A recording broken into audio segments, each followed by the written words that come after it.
This video is brought to you by absolutely nothing. But why? I'd rather watch clickbait, shills, or agenda-driven douchebags whose biases are showing. No thanks to you. I mean, come on! After all, you ain't gonna watch this video. And if you do, like, comment, and subscribe. And if you really like what you see here, support us on Patreon. Finally come on the stage and share this movie with you guys. So, really proud and honored to invite our moderator. He is award-winning director Jorge Arcutia. Yeah! Chingon! Hello.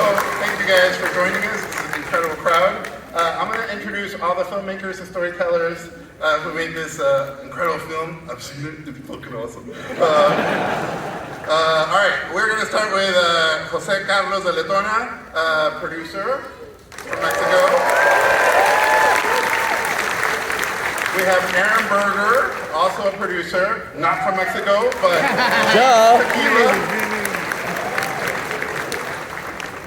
Peter Girardi, Senior Vice President of Alternative Programming, Warner Brothers Animation. Yay! Mexico. Chingon! And now we have director, Juan Mesa Leon. Yeah! Juanito! Juanito! Juanito! Now we have Ernie Altbacker, the writer, who's freaking amazing.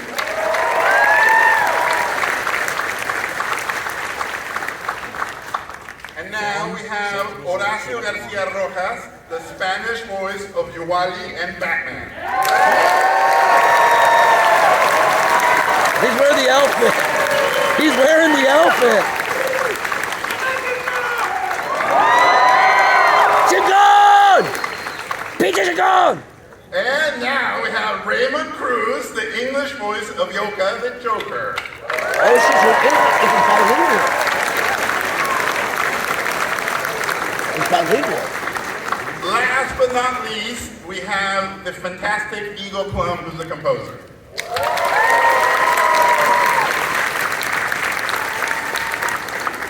All right, guys, we're gonna go fast because there's a lot of panelists and there's a lot of stuff to discuss. So here we go. All right, Batman is, at least to me, Batman is like Orpheus or like the Monkey King now. It's a story that belongs to the world and people keep retelling it. And it's also kind of a fantasy for kids that your parents died and you became a badass. I think every kid has that. No, I didn't. So, with that said, Batman is one of our greatest characters in pop culture. He's existed in multiple iterations in comics, televisions, movies, animations. Every media has had Batman. What makes Batman such a malleable character that can allow creators to take such big creative swings? You guys, pick. Who wants to jump in? Of course! Yeah, go, Juan. Oh, Dios. Juanito! ¿Cómo está, raza? Juanito! ¿Cómo está? Hay mexicanos en la casa. Chingon, pinche! Chingon! No, well, okay.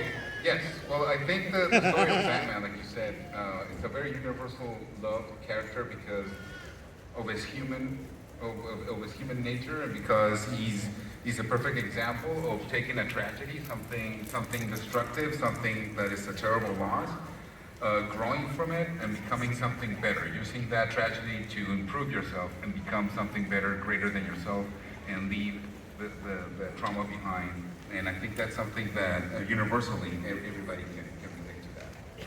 And he's human. Yeah. He doesn't have the comfort of the planet, he didn't take some kind of serum. He's a human character that takes on this mission, which I think everybody can kind of relate to. And he likes to right wrongs. Right. And there's enough wrongs to go around lately. So. But I think what we were able to accomplish here is to show that universality, because we dressed him in the garb of another culture. We showed him as a person evolving in a different story than we've seen before, and that really gave us the opportunity to dig into him as a person so that he can become relatable to the entire world in a different way. I think another big thing is this you know, it feels like fantasy, but that a really rich person would fight for the people. Imagine that. Basically Zorro. Isn't it also like kind of like an achievable fantasy? That's why it's tough to be, like, picture yourself as Superman. He's an alien from another planet. But this is like, well, he was born into wealth, so that's kind of luck. And he's a superhero at night, but he doesn't have superhero powers. So it's like, man, if I could just get to the gym enough, I could be Batman. You also have to have a bit of a psychotic obsession. Yeah. All right, you guys, so taking the Batman mythology through a filter of basically Mesoamerican history and culture and mythology is a super high concept idea. How did that idea come about?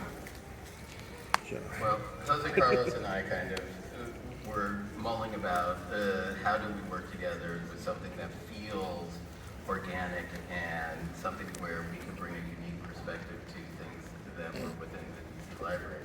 And so Jose Carlos and I kind of came up with a notion to bring to Peter and the team over there of, well, let's try and figure out how to do Aztec Batman. It feels like this is the time to do that. And obviously I'm a gringo, so it wasn't authentic to me 100%. But I had a genius beside me who then we brought on Ernie and we brought on Juan, and it kind of grew into the baby and then now the teenager that you see before you.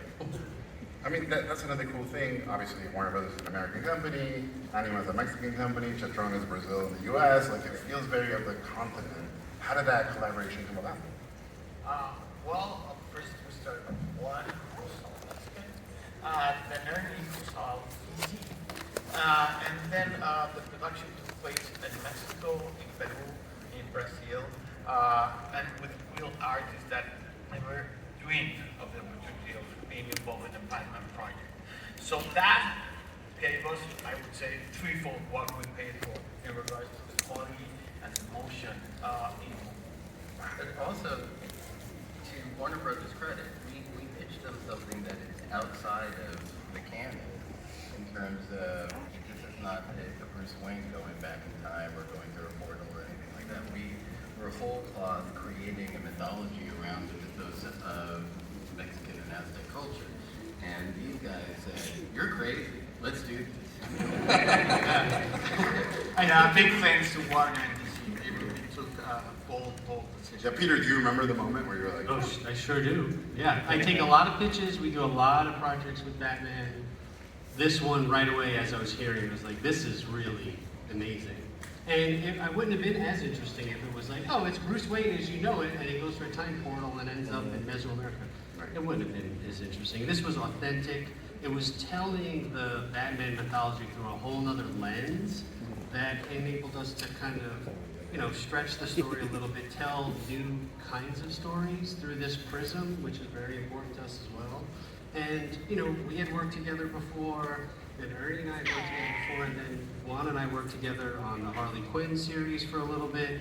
So we all kind of knew each other and trusted each other a little bit, because it took a lot of trust early on to figure out how this was going to work, even between us and then inside of the larger company. Because anybody we shared it with was like, you guys are crazy. The more we showed and the more kind of the project went along, the more people were like, oh my God, this is so cool. all right, so let's go through Juan, Ernie, and Ego, one by one. What drew you to this project? Yeah, Juan, go first. Muchas gracias. Well, just those two words together, it's so powerful, right? Batman, Azteca. Wow, ¿por qué no, right? ¡Chingón! Claro que sí, tiene sentido. So, when I was offered that opportunity, immediately my face lit up. I saw the potential of it and immediately saw it as this epic war, almost like an animated live action kind of thing, right? It wasn't just another cartoon with some fancy backdrop. No, I wanted the story to be emotional, to be passionate, to have a little bit of heart, definitely. Because again, you gotta remember that Batman is a human character created by tragedy and loss. So that's a very human emotion that we want to portray in the movie as well. But also the ability to create a world based on the culture that I grew up learning about, la cultura azteca, la cultura mexica, y mix it with my fanboy, of being a fan of Batman, getting to come up with that formula. It was a beautiful challenge, and I'm very grateful to be part of it. So And then I have a fantastic writer, a great composer that just allowed for it to grow and become even more epic than the original idea was. So. But before we get to anything, now to our new sponsor. Oh wait, we don't have no sponsor because this channel's not big enough or good enough because we're not clickbaiting bitches. We don't bend the knee to either side. We're true anarchists, not anarcho-punk commies, not alt-right fucking douchebags. No, we're the real fucking deal. No thanks to you. And that was needed to create these characters. And obviously it didn't hurt that they were Batman fans either, you know? So I have to say, Batman's dad, like my ears are pregnant. Right? He's the voice. All right, Horacio and Raymond, why did you guys want to get involved with this project? Let's go first. I'll go first. I wanted to get involved with the project because of the lineage of the Joker character throughout history in the DC Comics, and then to bring a new spin to it, to embody the character with a humanity which we haven't really seen before. So I tried to create a vulnerability that was supported by a visceral base that people will recognize in themselves and in the character, so that you know, you really get a sense that the Joker's not just some psychotic nut, you know, on a death wish. So I really wanted to create a humanity with the Joker and create a whole new spin on it. And then the fact that this character lives in this world, in this Aztec world, and he comes from a place of spirituality. He comes from a place of living in different realms in the here and now, but he also exists in a whole nother space where he communicates with gods. And so to try to bring, you know, some sort of truth to all of that, and I just wanted to be in a Batman film.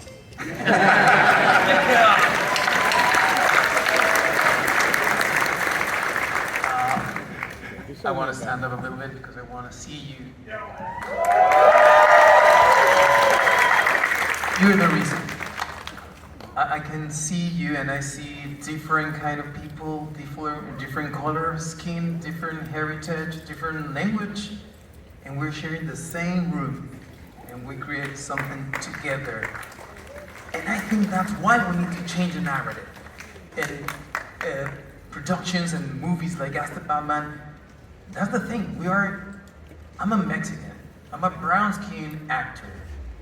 At some point, somebody called me nerd, trying to offend me because I love geek culture.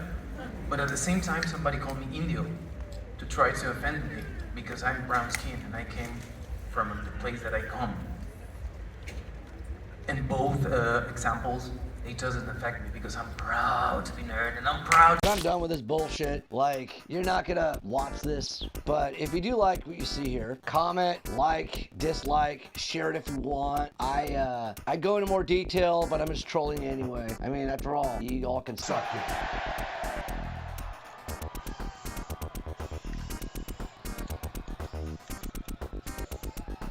Shout out to my patrons.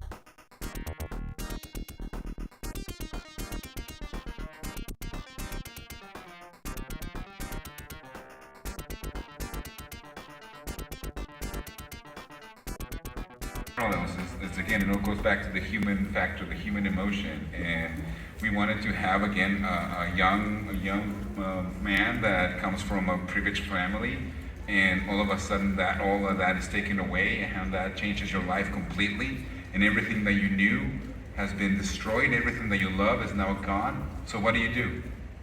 So you turn that tragedy, or you can take it to become a better person and do some justice, so that you can, you know, you make it your mission in life so that nobody else can suffer the way you did. Or you can make it your mission in life to make everybody suffer the same way you did. So that's a very emotional thing. That's what creates the hero or what creates the villain. And that's why the Joker and Batman are so perfect with each other. Because you can have one that takes tragedy and wants to kill and continue creating tragedy in other people, and you have one that's trying to stop tragedy from happening to other people. So it's that growth that comes from what to do with that rage, what to do with that loneliness, and how do you harness that into something that will make you something better. So that's I think the core about it, and also trying to keep it tied to Aztec and Mesoamerican customs, which, you know, they have a very different view of death. They don't have the same fears that we have about death. To them, death is the beginning. So the way they approach a battle is very, very different than somebody from the Western world. So I think that's one of the differences that we have with the Aztec Batman.